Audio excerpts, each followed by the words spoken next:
మండలం టీవీ వీక్షకులందరికీ 80వ స్వాతంత్ర దినోత్సవ శుభాకాంక్షలు. గత 8 రోజులుగా సాగుతున్న సిపిఐ ప్రజా చైతన్య యాత్ర ముగింపు సభ సందర్భంగా ఖమ్మం నగరంలోని జడ్పీ సెంటర్ నుంచి భక్త రామదాసు కళాక్షేత్రం వరకు సిపిఐ పార్టీ నాయకులు కార్యకర్తలు భారీ ప్రదర్శన నిర్వహించారు. ఈ సందర్భంగా కొత్తగూడెం ఎమ్మెల్యే కూనంనేని సాంబశివరావు మాట్లాడుతూ సమాజంలో మార్పు తీసుకురావడం ఒక కమ్యూనిస్టులకే సాధ్యమని, రైతు కార్మిక వ్యతిరేక చట్టాలను రద్దు చేయించిన చరిత్ర కమ్యూనిస్టు పోరాటాలదేనని గుర్తు చేశారు. ప్రజా వ్యతిరేక విధానాలను ఎండగడితే తనపై విమర్శలు చేయడం ఏంటని ప్రశ్నించారు. పదవుల కోసం, ఎమ్మెల్యే సీట్ల కోసం కార్యకర్తల మనోభావాలను తాకట్టు పెట్టే ప్రసక్తే లేదని, సీట్ల కోసం పాకులాడే వాళ్ళం కాదని, ప్రజలకు మేలు చేసే వారికి ఎన్నికల్లో సహకరిస్తామని, అవసరమైతే ఒంటరిగా పోటీ చేయడానికి కూడా సిద్ధంగా ఉన్నామని, రాబోయే రోజుల్లో ఖమ్మం జిల్లాలో 2 సీట్లు టార్గెట్ పెట్టుకుని ఒకటైనా గెలిచి తీరాలని అన్నారు. ఇవాళ ఒక ఖమ్మం నలు మూలల్లోనూ ఖమ్మం పుర వీధుల్లోనూ సిపిఐ నినాదాన్ని చాటుకుంటూ సిపిఐ సత్తా సాటినటువంటి మన ఖమ్మం జిల్లా కామ్రేడ్స్ అందరికీ విప్లవాభినందన తెలియజేస్తా ఉన్నాను. మన పిలుపు బదలావ్ జరూరీ హై అంటే మార్పు తథ్యం.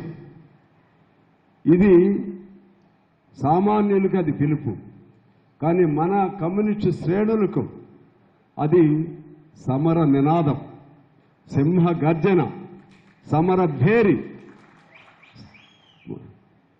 బదలావ్ జరూరి అని కూర్చుని అంటే కుదరదు, కూర్చుంటే మార్పు రాదు.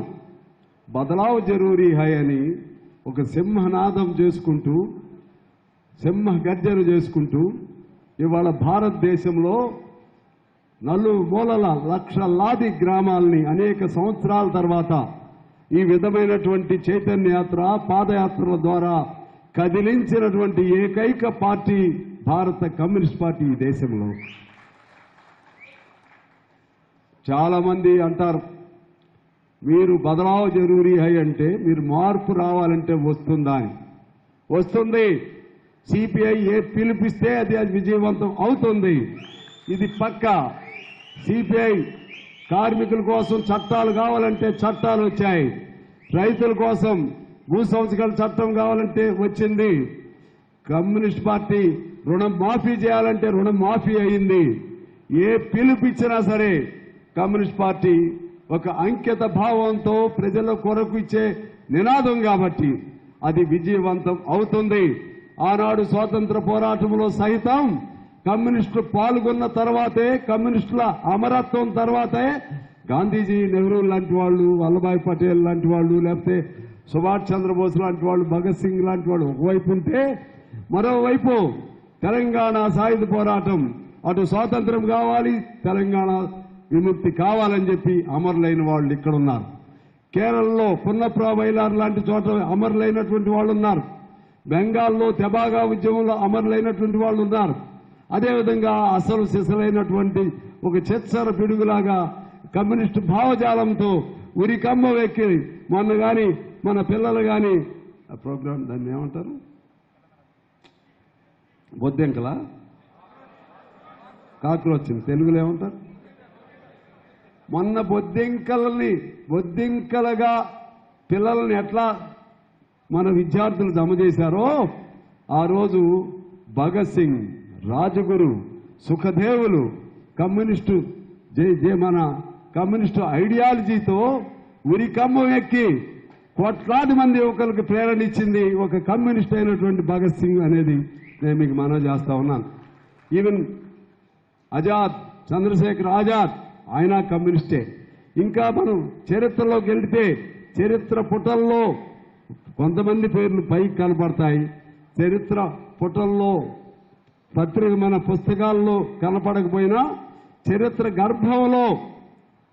గర్భంలో విప్లవానికి బీజాలు వేసి స్వాతంత్రాన్ని సాధించడంలో అమరులైనటువంటి వాళ్ళు లక్షల మంది కమ్యూనిస్టులు ఆనాడు ఉండబట్టే మనకి స్వాతంత్రం వచ్చింది. తెలంగాణ ఆనాడు నిజాం నవాబు నుంచి ఎలా విముక్తి అయింది? కమ్యూనిస్టుల పోరాటం వలన కాదా? కమ్యూనిస్టుల పోరాటం వల్లనే విముక్తి అయింది. ఇలా చెప్పుకుంటూ పోతే కమ్యూనిస్ట్ పార్టీ ఏ పిలుపిచ్చినా సరే అది ప్రజల కోసం ఇచ్చే పిలుపు. అది కమ్యూనిస్ట్ పార్టీ ఎందుకు పుట్టింది, కమ్యూనిస్ట్ పార్టీ ఎందుకు ఆవిర్భావం చెందింది, ఎర్ర జెండా ఎలా వచ్చింది, ఇది కూడా మనం ఆలోచన చేయాలి. కమ్యూనిస్ట్ పార్టీ పుట్టింది ప్రజల కోసమే. ఏ ప్రజల కోసం? కష్టం చేసే ప్రతి ఒక్కడి కోసం కమ్యూనిస్ట్ పార్టీ పుట్టింది. ప్రశ్నించే ప్రతి ఒక్కడి కోసం కమ్యూనిస్ట్ పార్టీ పుట్టింది. ఆ విధమైనటువంటి ప్రశ్నించేటువంటి కష్టం చేసేవాడి కోసం, లేకపోతే వాడి కష్టానికి ప్రతిఫలం కావాలనే నినాదంతో, దోపిడీ లేనటువంటి, అసమానతలు లేనటువంటి సమాజం కావాలనే నినాదంతో పుట్టిన కమ్యూనిస్ట్ పార్టీ కాబట్టి 100 ఏళ్లు బ్రతికున్నది ఈ దేశంలో. 100 ఏళ్లు బ్రతికున్నది. వ్యక్తిగత స్వార్థాలు, వ్యక్తిగత స్వలాభాలు అనుకుంటే కమ్యూనిస్ట్ పార్టీ 100 ఏళ్లు ఉండేది కాదు. అందువల్ల నేను మీ అందరికీ మనవి చేస్తా ఉన్నాను, కమ్యూనిస్టులు మనం పొరపాటును కూడా గుండె లోతుల్లో నుంచి పిరికితనం అనే పదానికి తావు లేకుండా తొలగించండి. నిరాశ అనే పదానికి తావు లేకుండా తొలగించండి. కమ్యూనిస్టులుగా మనం ఒక్కడేమన్నా సరే 1000 మందికి సమాధానం చెప్పే విప్లవత్వం నిండినటువంటి వాళ్ళుగా మనం కమ్యూనిస్టులుగా మన కర్తవ్య నిర్వహణలో ముందుకెళదాం. ఏం పోతుంది మనకి? ఏం పోతుంది మనకి? వస్తే మన రాజ్యం, పోతే సంఖ్యలు పోతాయి. ఆనాడు కనపడే సంఖ్యలు ఈనాడు కనపడకుండా ఉండే సంఖ్యలు పోతాయి. అందువలన కమ్యూనిస్టులుగా చాలా మంది మనకు మనమే నిరుత్సాహపడుతూ, ఇప్పుడే మన బసాపురం ఏదో ఒక ఆయన చెప్పారు, తండ్రులు మనవాళ్లే, కొడుకులకి ఏదో పుడుతుంది. చాలా మంది తండ్రులు కొడుకులు కూడా అంకిత భావంతో ఉన్నారు. మన కొణిజర్ల రమేష్ లాంటి వాళ్ళు, ఇంకా చాలా మంది, ఈ పేర్లు ఎందుకు చెప్పాలే, చాలా మంది తండ్రులు త్యాగాలు చేశారు, జైళ్ళకి వెళ్ళారు, అమరత్వం చెందారు, కేసులు ఎదుర్కొన్నారు. కొడుకులకి పుట్టింది పుండు. ఏ కొడుకు అనేది నాకు చెప్పను కదా, పోనీ మా వాళ్ళ గురించే చెప్తా. నాకు అనుబంధం మా చావా గారి కుటుంబంలోనే. మా చావా గారి ఆయన త్యాగం ఏంటి, మా వేణు ఏంటి, చొరవతో చెప్తున్నాను. అంటే ఎందుకు ఇది? ఇప్పుడు ఇల్లున్న సూర్యం గారు వాళ్ళు, వాళ్ళ నాయన దగ్గర నుంచి వాళ్ళు ఉన్నారు. అనేక మంది, కొంతమంది అటు ఉన్నా ఇంకా అనేక మంది తండ్రి వారసత్వం, తాత వారసత్వాన్ని వదిలిపెట్టకుండా జెండా పట్టుకుని ఆ జెండా కింద పడనీయమని చెప్పినటువంటి వాళ్ళు ఉండబట్టే ఈనాటికి కూడా 100 ఏళ్ళైన కమ్యూనిస్ట్ పార్టీ ఈ దేశంలో ఉంది. ఈ దేశంలో ఉంది. నేను మీకు విజ్ఞప్తి చేస్తా ఉన్నాను, చిన్న చిన్న అల్పమైనటువంటి ఆలోచనలతోనూ, వ్యక్తిగతంగా ఆ ఊర్లో నీకో ఇంకోళ్ళకో తేడా అభిప్రాయ భేదాలు వచ్చినాయను, లేకపోతే అక్కడ సర్పంచ్ పోస్టులో నీకు పెట్టలేదను, నిన్ను నియామకం చేయలేదను, ఇంకో పేరుతోనో మన తాతలు, మన తండ్రులు వాళ్ళ త్యాగాలతో నిర్మించిన కమ్యూనిస్ట్ పార్టీకి అపఖ్యాతి తీసుకురావాల్సిన రాకూడదని చెప్పి నేను మీ అందరికీ మనవి చేస్తున్నాను. అటువంటి కర్తవ్యం మన ముందు ఉంది. కర్తవ్యం అనేది లేకపోతే, త్యాగం అనేది లేకపోతే మనిషి జీవితమే వ్యర్థం, అర్థం లేనిది. మనిషి పుట్టిన తర్వాత నేను, నా భార్య, నా కుటుంబం, నా చుట్టూ లేదా నా బంధువులు ఇంతకే పరిమితమైతే ఆ జంతువుల్లో మనం కూడా ఒకడు అవుతాం. అలా కాదు, కమ్యూనిస్టులు అంటే కమ్యూనిస్టు భావజాలంతో, నేనే కాదు నా ప్రక్కనున్న సమాజం బాగుండాలనే లక్ష్యంతో, అందరికీ మంచి జరగాలనే లక్ష్యంతో మన పార్టీ పుట్టింది, కమ్యూనిస్ట్ పార్టీ. ఒక్కడైనా సరే, మార్క్స్ ఒక్కడే కదండి, మార్క్స్ తనకు పెద్ద ఆస్తిపడు త్యాగం చేశాడు, మార్క్సిజం రాశాడు, క్యాపిటల్ పుస్తకాన్ని రాశాడు, క్యాపిటల్ మేనిఫెస్టో అని రాశాడు.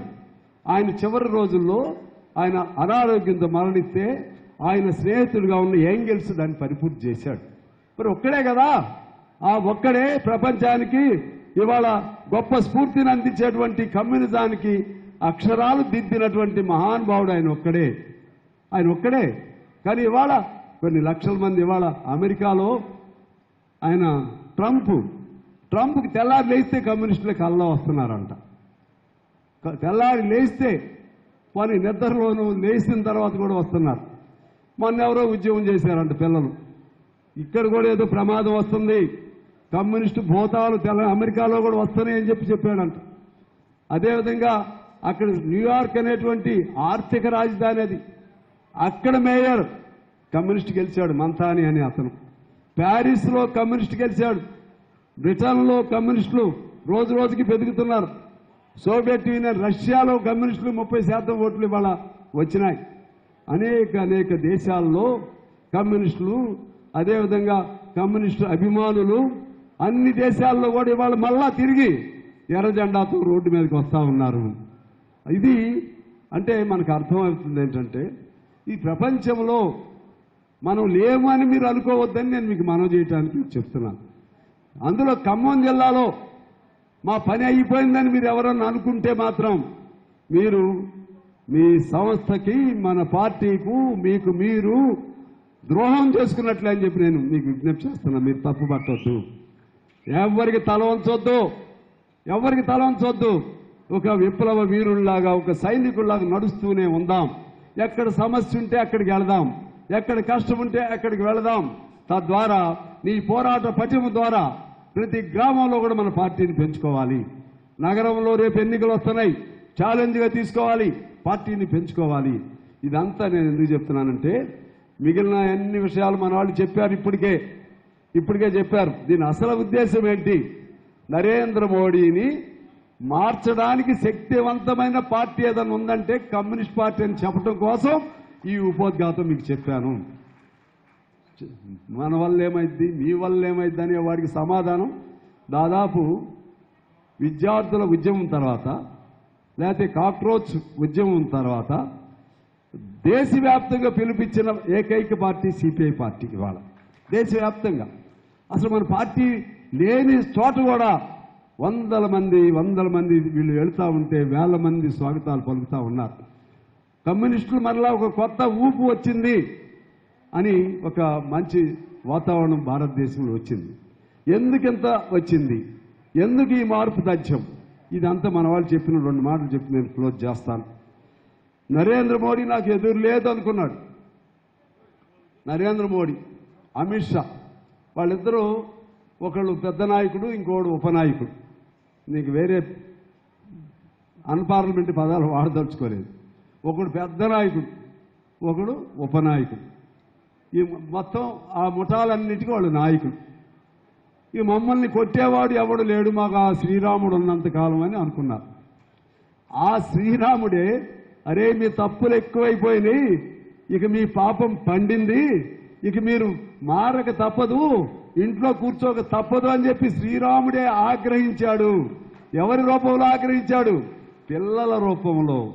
ఒక ఆయన సుప్రీంకోర్టు ప్రధాన న్యాయమూర్తి ఆయన వీళ్ళు గొంగళ పురుగులు లాంటి వాళ్ళు అన్నారు. వాళ్ళు ఏమన్నారంటే మేము గొంగళ పురుగులమే, మేము గొంగళ పురుగులు అనే గొంగళ పురుగుల పార్టీ పెట్టుకుంటామన్నారు. పెట్టుకుని అదేది కార్పొరేట్ కాక్రోచ్ అంటే గొంగళ పురుగులు, జనతా పార్టీ అంటే బొద్దింకల జనతా పార్టీ పెట్టుకున్నారు. వాళ్ళు వాళ్ళకి ఎంత అయిందో తెలుసా అండి? వాళ్ళకి ఇది ఉంటుంది మన ఏది వాట్సాప్లు, సోషల్ మీడియా, వాళ్ళ ఫాలోయర్స్. బీజేపీది 12 ఏళ్లలో ఎంతమంది అయ్యారో అంతకి డబలో 3 రెట్లో వాళ్ళకి మెంబర్షిప్ వచ్చింది. అందరూ చిన్నపిల్లలు మమ్మల్ని ఏం చేస్తారని అనుకున్నారు కదా, పిల్లలు మేము ఏదైనా చేస్తామన్నారు, ఏవైనా చేయగలుగుతామన్నారు. జంతర్ మంతర్ మొత్తం కూడా రక్తమయం అయిపోయింది 20వ తారీఖున. పిల్లలందరూ ఆహాకారాలతో పెల్లెట్ గన్లను ఉపయోగించారు పిల్లల పైన, లాఠీ చార్జ్తో ఒళ్ళు హోనం చేశారు. ఆడపిల్లలని కూడా చూడకుండా వాళ్ళని అన్ని రకాల అవమానాలు పరిచారు. అయినా ఉద్యమం తగ్గలేదు, అక్కడితో పరిమితం కాలేదు. అది దేశంలో నలుమూలలా వచ్చేసింది. దాంతో మోడీ గారికి అప్పుడు జ్ఞానోదయం అయింది. జ్ఞానోదయం అయ్యి ఆ ధర్మేంద్ర ప్రధాన్ అనే వాడిని రాజీనామా చేపించాడు. ఇంకా మీ డిమాండ్స్ ఏమున్నాయో పరిష్కారం చేస్తానన్నాడు. అప్పుడు రైతులకు కానీ క్షమార్పణ చెప్పినట్టుగా మళ్ళా ఏమన్నాడు? విద్యార్థులు, చిన్నపిల్లలు, మన పిల్లలే, మీకు ప్రశ్నించే హక్కు ఉంటుంది, మీరు ప్రశ్నించండి. మరి ప్రశ్నించండి అనే వాళ్ళని లాఠీలతో ఎందుకు కొట్టించావు? 20 మంది ఎందుకు చచ్చిపోయారు? ప్రశ్నాపత్రాలు ఎందుకు లీక్ అయితే వాళ్ళ మీద యాక్షన్ ఎందుకు తీసుకోలేదు? అందులో నీట్ ప్రశ్న పరీక్షలు, మన పిల్లలు కూడా చాలా మంది డాక్టర్ కోర్సు చదువుకుంటున్నారు. ఇక వాళ్ళ జీవితాలు ఏం కావాలి? 20 మంది మరణించారు. దానికి ఎవడు బాధ్యత వహించాలి? ఎవడు బాధ్యత వహించాలి? నరేంద్ర మోడీ దానికి సమాధానం చెప్పట్లేదు. పిల్లలు మన పిల్లలే కాబట్టి తప్పు చేశారు, నేను క్షమిస్తున్నాను అన్నాడు. పిల్లల్ని క్షమిస్తున్నాడంట. పిల్లలు ఏమన్నారు తెలుసా? నువ్వేంటి మమ్మల్ని క్షమించేది? మేము నిన్ను క్షమించాలి. మేమే నిన్ను ఈ దేశానికి పట్టిన గ్రహణం నువ్వు. మేము నిన్ను క్షమించాలి. ఇప్పుడుతో వదిలిపెట్టాం. మళ్ళా గ్రామాల్లోకి వెళ్తున్నాం, స్కూల్స్ దగ్గరికి వెళ్తున్నాం. ఏ బడి బాగుందో ఏ బడి బాగలేదో గ్రామాన్ని కూడా తిరుగుతున్నాం. నీ వెంట పడతామని చెప్పి ఇవాళ పిల్లలు చెప్పారు. అమిత్ షా అని ఆయన పెద్ద ఇంకా, ఎందుకంటే నన్ను చాలా మంది అన్నారు నువ్వు లూజ్గా మాట్లాడొద్దని, అందుకే లూజ్గా పదాలు వాడలేదు. ఆయన ఇంకొక కమాండర్. ఆయన పార్లమెంటుకు పోవడానికే గడగడలు కాళ్ళు వణికి చివరిలో నిన్నెళ్ళి ప్రతిపక్షాలు పారిపోతున్నాయి అని చెప్తున్నాడు. సిగ్గు లేదా? సిగ్గు ఎగ్గు లేదా అమిత్ షా గారు? ప్రతిపక్షాలు పారిపోతే 20 రోజులు నువ్వు ఎక్కడ దాక్కున్నావు? దేశం అంతా అట్టుడికిపోతుంటే ఎక్కడ దాక్కున్నావు? అంటే ఇవాళ వాళ్ళ బీజేపీ వాళ్ళకి సంబంధించినటువంటి ఏదో 6th సెన్స్ అంటారే, అంటే 6వ జ్ఞానం, వాళ్ళ మనస్సాక్షి 6th సెన్స్ చెప్తుంది ఇక మీకు రోజులు దగ్గర పడ్డాయి లెక్కేసుకోండి అని. అందుకని భయం పట్టుకుంది ఇప్పుడు వాళ్ళకి. భయం పట్టుకుని పార్లమెంట్కి పోవాలంటే భయం, విద్యార్థుల దగ్గరికి పోవాలంటే భయం. ఇది 1, 2, 3, 4 ఎన్ని తప్పులు. రైతులు ఏమన్నా హ్యాపీగా ఉన్నారా? లేకపోతే విద్యార్థులు హ్యాపీగా ఉన్నారా? నిరుద్యోగులు హ్యాపీగా ఉన్నారా? నీతి పరులు ఏమన్నా హ్యాపీగా ఉన్నారా? ఎవరు హ్యాపీగా ఉన్నారంటే అదానీ అంబానీలు హ్యాపీగా ఉన్నారు. అమెరికా వాడు మన పిల్లలకు బేడీలేసి పంపించినా కూడా నోరు మెదపటం చేతకానటువంటి ఒక పిరికి ప్రధానమంత్రి ఈ దేశం, 140 కోట్ల జనాభా కలిగి ఈ దేశం అటువంటి ప్రధాని కలిగి ఉండటం మన దురదృష్టం అని చెప్పి ఇవాళ ప్రజలు గగ్గోలెత్తుతా ఉన్నారు. పంపించారు బేడీలేసి విద్యాశాలలో చదువుకునే పిల్లల్ని, పాస్పోర్ట్ లేదనో ఇంకో పేరుతో. బంగ్లాదేశ్ వాడు ఎదిరించాడు. అంటే అమెరికా వాడంటే భయం, ట్రంప్ అంటే భయం నరేంద్ర మోడీ గారికి. ఏ వర్గం కూడా ఇవాళ భారతదేశంలో సంతోషం లేదు. వీటన్నిటికి తోడు ఇవాళ అయోధ్య మందిరం, శ్రీరాముని కోసం కట్టించుకున్న మందిరం, ప్రతి గ్రామం నుంచి కూడా ఇటుక పెళ్ళలు పంపించారు. ఇటుక పెళ్ళలు ప్రతి గ్రామం నుంచి కూడా రూపాయో కానుకలేసి పంపించి కోట్లాది మంది మనోగతంగా, కోట్లాది మందికి ఆరాధ్య దేవుడుగా శ్రీరాముడు ఉంటాడు కాబట్టి ఆ శ్రీరాముడు మావాడని హైజాక్ చేశారు వీళ్ళు. హైజాక్ చేసిన శ్రీరాముడి కోసం పట్టిన మందిరంలో ఇవాళ దొంగలు ఒకసారి కాదు, 2 సార్లు కాదు, 10ల సంఖ్యలో దొంగలు పడ్డా కూడా అది ఎవరో బయట పెట్టారు తప్పితే వీళ్ళు వాళ్ళ జోలికి వెళ్ళాలి. ఇప్పుడు కూడా వాళ్ళ పైన ఎటువంటి చర్యలు లేవు. ఏమంటున్నారు? ఇప్పుడు దేవాలయంలో దొంగలు పడ్డారు, దేశంలో దొంగలు పడ్డారు, విద్యా రంగంలో దొంగలు పడ్డారు, రైతు రంగంలో దొంగలు పడ్డారు, కార్మిక రంగంలో అంటే పారిశ్రామిక రంగంలో దొంగలు పడ్డారు. అసలు దొంగలు లేనిది ఎక్కడున్నారు? నువ్వు కాక్రోచ్ అన్నావే పిల్లల్ని, వాళ్ళు కాక్రోచ్లే. వాళ్ళు చెప్పారు మేము కాక్రోచ్లమే, కానీ మీరు దొంగలు. మీ దొంగల పని పట్టడం కోసం కాక్రోచ్లు అందరం మేము దండుగా మీ పైన దండయాత్ర చేస్తున్నాం అని చెప్పి కాక్రోచ్ వాళ్ళు చెప్పడం జరిగింది. కాక్రోచ్లే కాదు, ఇంకా ఇప్పుడు మనం కమ్యూనిస్టులు ఏం చెప్తున్నామంటే చీమల దండు. ప్రతి చీమ అంటే విడిగా ఉంటే చీమే, చీమలన్నీ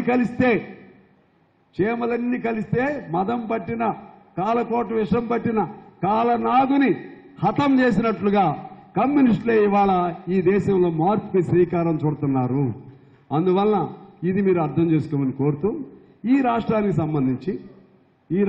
సంబంధించి నేనేదో మొన్న మాట అన్నా. అందరికీ ఏమో బాధ అవుతుందంట కాంగ్రెస్ వాళ్ళందరికీ. ఏమన్నానయ్యా నేను మిమ్మల్ని? నేను మిమ్మల్ని ఏం అనలేదు. మా గురించి మేము చెప్పాం.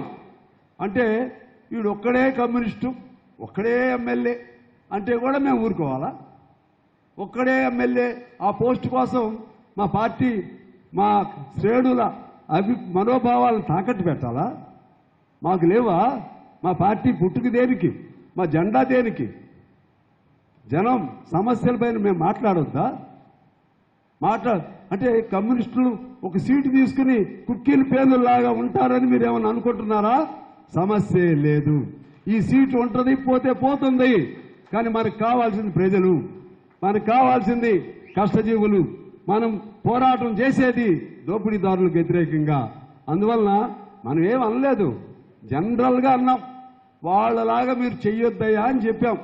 ఇప్పుడు కూడా చెప్తున్నాం, వాళ్ళలాగా మీరు చెయ్యొద్దు, మీరు ఉండాలనే కోరుకుంటున్నాం అని చెప్తున్నాం. ఎందుకనంటే వాళ్ళని ఓడించాం కదా, బీజేపీని ఓడించాము, బీఆర్ఎస్ని ఓడించాము. అప్పుడు బీఆర్ఎస్ కేసీఆర్ కూడా కమ్యూనిస్టులు లేనిదే లేదు అన్నాడు. తర్వాత మునుగోడులో గెలిచాడు, కమ్యూనిస్టులు దేముందలే అన్నాడు. కమ్యూనిస్టులు దేముందలే అన్నారు కాబట్టి మనం ఏమన్నామంటే కమ్యూనిస్టులది ఉందా లేదా అనేది రేపు మునుగోడు ఎన్నికల తర్వాత తెలుస్తుందని చెప్పి, మునుగోడు కాదు, మునుగోడులో సపోర్ట్ చేశాం. తర్వాత చెప్పాం రాధాకృష్ణ అయిన ఏబిఎన్ వారు కూడా నన్ను ఇంటర్వ్యూ చేశారు. చెప్పారు, ఏంది పెద్ద పెద్ద మాటలు మాట్లాడుతున్నారు, కమ్యూనిస్ట్ పార్టీ వాళ్ళకి అంత శక్తి ఉందా? మీరు చూడండి, రేపు కేసీఆర్ను ఓడించే వాళ్ళు ఎవరయ్యా అంటే సిపిఐ వాళ్ళమే ఓడిస్తున్నాము. సిపిఎం కూడా ఇంకప్పటికి లైన్లోకి రాలేదు. సిపిఐ వాళ్ళమే ఓడిస్తున్నాము చెప్పాం. తర్వాత కూడా కలిశాను. అంటే మనం ఎన్ని గెలుస్తామనేది కాదు, గెలిపించాలన్నా, ఓడించాలన్నా, మార్పు కావాలన్నా, మార్పు తీసుకురావాలన్నా ఆ శక్తి ఎవరికి ఉంటుందా అంటే త్యాగాల భరితమైనటువంటి, త్యాగపూరితమైనటువంటి పెద్దల బలిదానాలతో ఎరుపెక్కిన ఎర్ర జెండాకి ఉంటుంది. ఆ ఎర్ర జెండా ఏ ఎర్ర జెండా అంటే సిపిఐ జెండాకి ఆ శక్తి ఉంటుందని రుజువు చేశాం. అందుకే చెప్పాం వీళ్ళకి, మా జోలికి రావద్దయ్యా, మీ పని మీరు చేయండి, ఇంక మీరు చేయాల్సిన పనులు చాలా ఉన్నాయి, మీకు చేయాల్సినటువంటి చాలా హామీలు ఉన్నాయి, ఆ హామీలను అమలు చేయడానికి ప్రయత్నం చేయండి. మీకు కుదరకపోతే ఇది మాకు ఇది పరిస్థితి ఉందని వైట్ పేపర్ ఇవ్వండి, మా దగ్గర డబ్బు లేదు, ఇది ఇంత మేరకు చేస్తున్నాం, ఇంత మేరకు చేయలేకపోతున్నాం, మీ సహకారం కావాలని అడగండి. ఇటువంటియే కదా మేము చెప్పేది. అది కూడా మీరు భరించలేరా? అందుకని కమ్యూనిస్ట్ పార్టీగా దేశంలో అయినా రాష్ట్రంలో అయినా సరే ఎక్కడ ప్రజా సమస్య ఉంటే ఆ ప్రజా సమస్య పైన మన జెండా ఉండాల్సిందే, ఆ ప్రజల తరపున మనం ఉండాల్సిందే. ఎన్నికలు వచ్చినప్పుడు చూసుకుందాం, ఎన్నికలు వచ్చినప్పుడు అక్కడ ఉన్నప్పుడు ప్రజల భావాలకు అనుగుణంగా. ఇప్పుడైతే పొత్తు పార్టీయే. మనం ఎన్నికలు వచ్చినప్పుడు ఇదే కొనసాగి ఇదే పద్ధతుల్లో వాడికంటే వీళ్ళు బెటర్ అనుకుంటే మీతోనే ఉండు, కానీ ఎవరు లేదనుకుంటే మేము సొంతంగా ఉంటాం. గెలవనికి ఓడిపోని. నేను ఖమ్మం జిల్లాని కోరుతా ఉన్నాను, మీరు ఎప్పుడు కూడా ఈసారి అంటే మీరు అనొచ్చు మళ్ళీ పైన పొత్తులు ఉన్నప్పుడు ఒక సీటుకే పరిమితం అవుతున్నారు కదా. నేను గట్టిగా మీకు విశ్వాసంతో చెప్తున్నాను, ఈసారి ఖమ్మంలో ఏదో ఒక సీటు, 2 సీట్లకు లక్ష్యం పెట్టుకోండి. ఏదో ఒక సీటు ఖమ్మంలో, విడిపోయిన ఖమ్మంలో మనం గెలవాలి. ఏ సీటు గెలుస్తారో నాకు తెలియదు, ప్లాన్ చేయండి, ఇప్పటి నుంచే కష్టపడండి. ఆ విధంగా కమ్యూనిస్ట్ పార్టీగా మనం మన ఎర్ర జెండా, మన త్యాగాలు చేసిన ఒక్కొక్క నాయకుడు వెళ్ళిపోతా ఉన్నారు. గిరిప్రసాద్ గారు వెళ్ళిపోయాడు, కొమరయ్య గారు వెళ్ళిపోయాడు, రజబలి గారు వెళ్ళిపోయాడు, చాలా మంది వెళ్ళిపోతా ఉన్నారు. ఇంకా చాలా మంది వెళ్ళిపోవడానికి సిద్ధంగా ఉన్నారు, చాలా మంది ఉన్నారు సిద్ధంగా. అయినా జెండాని మాత్రం వెనక్కి పోనేమో. వాళ్ళు అందించిన జెండాని మా భుజం పైనే ఉంటుంది. మేము పోతే ఈ జెండాని మళ్ళా కింద పడనేము, ఈ జెండా మళ్ళా మా పిల్లల భుజం పైన ఉంటుంది. ఆ విధంగా ఈ భుజం పైన ఉన్న జెండా మేము మరణిస్తే మా దేహాన్ని కప్పేది మా ఎర్ర జెండా అనే దేహం పైన ఎర్ర జెండా ఉంటుంది. ఆ విశ్వాసంతో మీరు ముందుకెళ్ళండి. ఇవాళ ఖమ్మం బలహీనపడితే మన తెలంగాణ రాష్ట్రం అంతా బలహీనపడినట్లు అవుతుంది. ఖమ్మంగా మీరు పౌరుషంతో ఉండండి, పౌరుషంతో కూడినటువంటి ఉద్యమాలు చేయండి. ఎవరికి భయపడొద్దు, ఎవరికి తల వంచొద్దు.